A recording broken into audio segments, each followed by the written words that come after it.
Baik, assalamualaikum warahmatullahi wabarakatuh. Perkenalkan, nama saya Tasmin, NIM A03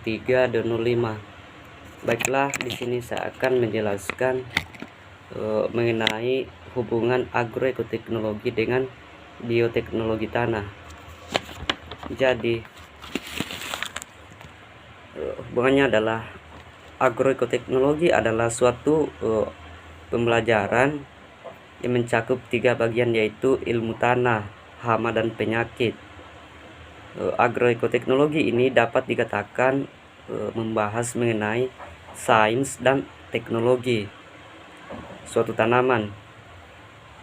Sedangkan bioteknologi tanah adalah suatu teknologi yang memanfaatkan organisme tanah yang bertujuan untuk memperbaiki sifat tanah.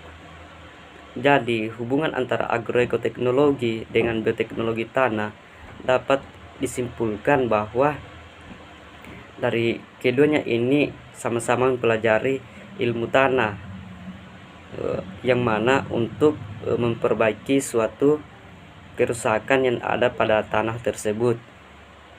Jadi itulah hubungannya antara agroekoteknologi dengan bioteknologi tanah. Kemudian yang kedua adalah apa yang kalian dapat ketahui selama perkuliahan bioteknologi tanah. Jadi yang saya ketahui adalah selama saya kuliah mengenai bioteknologi tanah, yaitu salah satunya cara pemanfaatan suatu organisme, yang mana organisme tanah ini seperti makro, meso, dan mikrobiota, yang mana bertujuan untuk memperbaiki sifat tanah. Selain itu, selama saya kuliah bioteknologi tanah, saya juga mengetahui bagaimana cara memperbaiki pertumbuhan dan cara meningkatkan produksi tanaman dan cara memperbaiki kesehatan tanah.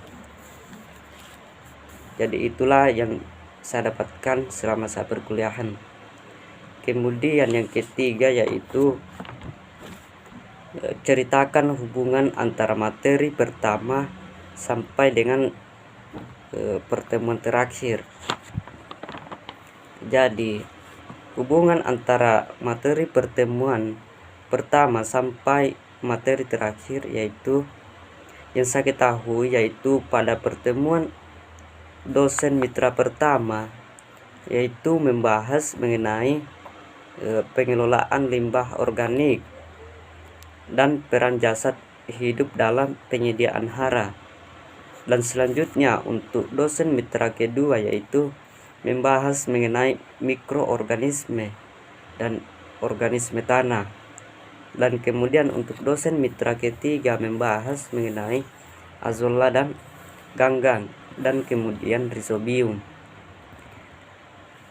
Jadi pada materi pertemuan pertama sampai terakhir ini dapat disimpulkan bahwa hubungannya adalah sama-sama mempelajari mengenai semua makhluk hidup, baik hewan atau fauna maupun tumbuhan atau flora, yang seluruh atau sebagian dari fase hidupnya berada dalam sistem tanah. Mungkin cukup sampai di situ yang bisa saya jelaskan mengenai bioteknologi tanah ini, dan saya akhiri. Wassalamualaikum warahmatullahi wabarakatuh.